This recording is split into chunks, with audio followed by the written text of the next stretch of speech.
wouldn't lie. My great great grandmother, Madame Rubble, teach me proverbs and get me in trouble. She say how you make your bed so you lie, and you never miss the water till well run dry. But the proverb that really trapped me, my friend, is when she tell me that the longest rope have an end. So the next day I went by my partner Pope. I look on the ground, see a piece of rope. I pull the rope till my hand get caught. Man, I never see rope long so since I born. But coming to the end when I raised my head, I had to take off and pull out, oh God, my dead. The proverb she taught me was so awful, cause at the next end of the rope was a big bull, oh melody.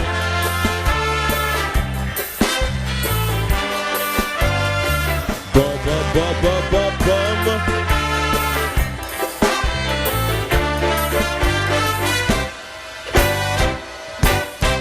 My great great grandmother just called me stupid. Dotish, ignorant and too insipid. She said none of she other great great grandchildren never give she horrors, heartache and problem. She say more you live, well it's the more you learn. And if you play with fire, you will get burned. My great great grandmother then said to me, but my darling, the best things in life are free. So I hire a truck and went down by courts, looking for the best things of every sort. I pick up a computer, well how you mean? Radio, TV, video, stereo, washing machine. And when the store manager confronted me, I say, partner, well the best things in life are free. They call the police and lock up my tail, and look, I get some free years in the royal jail. Oh melody. Unlike Spoiler, who says I want to fall, this one I think I want to ball. Doing a piece from Clifton Ryan, who interestingly was very successful, young in life, by Bomber Proverbs. We're welcoming you, Mr. Tazia O'Connor. Yes. Thank you very much for this piece. What does it feel to be doing a song like this and to connect with songs like this and be able to perform them as though it's your tune?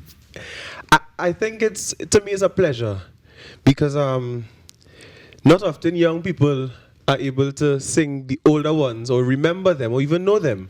So when I get the opportunity to, and it's Calypso History Month, I always take that chance.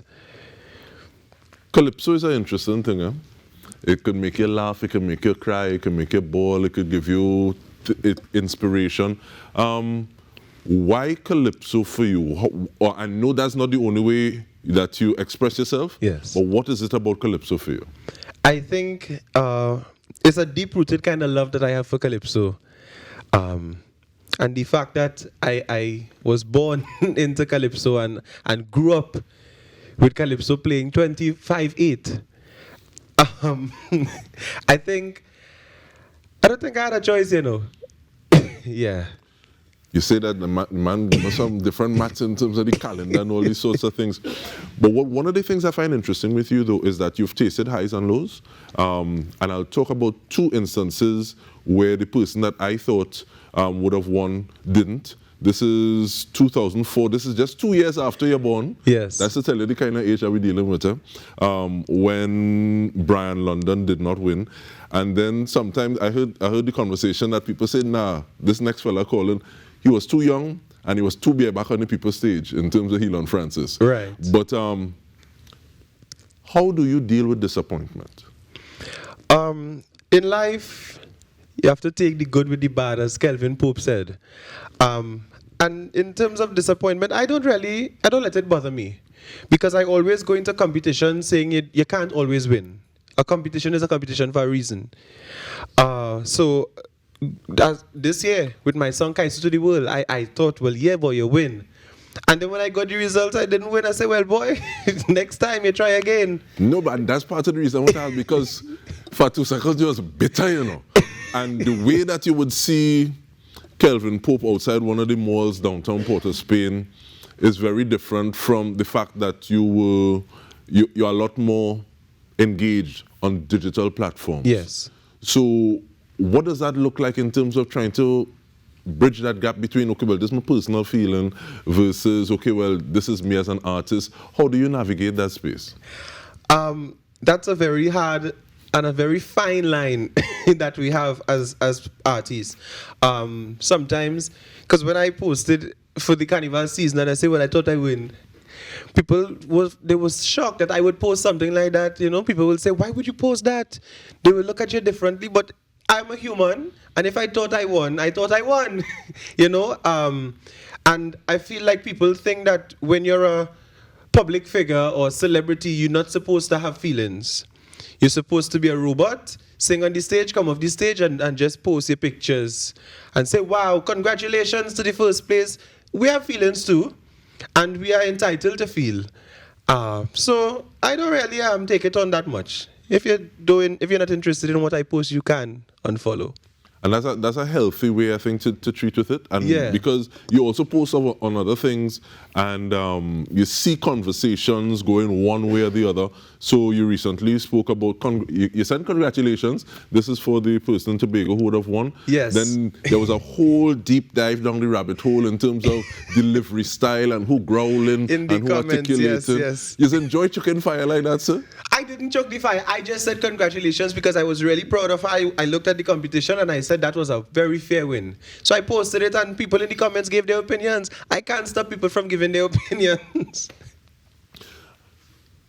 One of the things we have opinions about is the fact that Calypso to the World is a fabulous piece. Thank you. In terms of delivery, in terms of how you kept that tune, and people say the man a throat boy.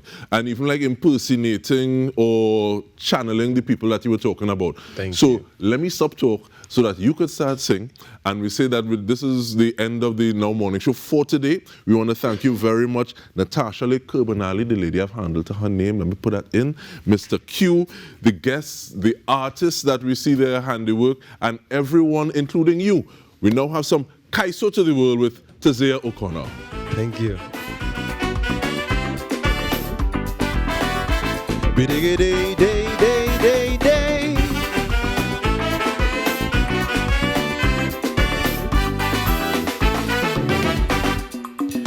My aspiration might sound lofty to you, and so you criticize. Whoa, but condemnation and negative reviews only serve to energize. So-called friends will envy and jealous. Yes, not everyone could handle your progress. But when they try to kill my passion and desire, it is only fuel my fire. I go in and sing like sparrow. Well, look, I need to be versatile, cast a spell like shadow, oozing with gum and guile. You might feel like tipsy when I shuffle, flick back my head, just channeling the gypsy. At extempo, he real dread. So no limits, don't try to dim it, no shape, structure or trim it. I remain gallant, the captain, my talent, my love for the art is pure. I take it to every shore to achieve my goal. Calypso to the world. Bamba day day, biddy day day day day day.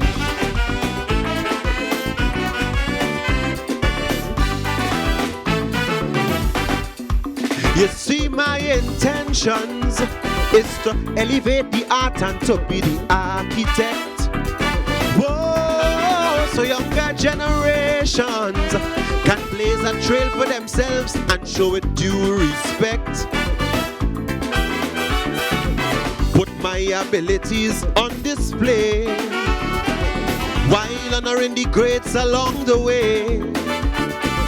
Take a pinch from their experience experience and just add my sauce. That's the impetus to chart my own cause. I go in and ride like Stalin, Kitchener and Valentino, Calypso Rose, my darling, with fire plenty tempo, cause to them it's no fluke. This story will report, you see the genius of Duke High. Well, look at the cloth, so don't limit, don't try to dim it, don't shape, structure or trim it. I remain gallant, they can't tame my talent. My love for the art is pure, I'll take it to every shore to achieve my goal. Kaiso to the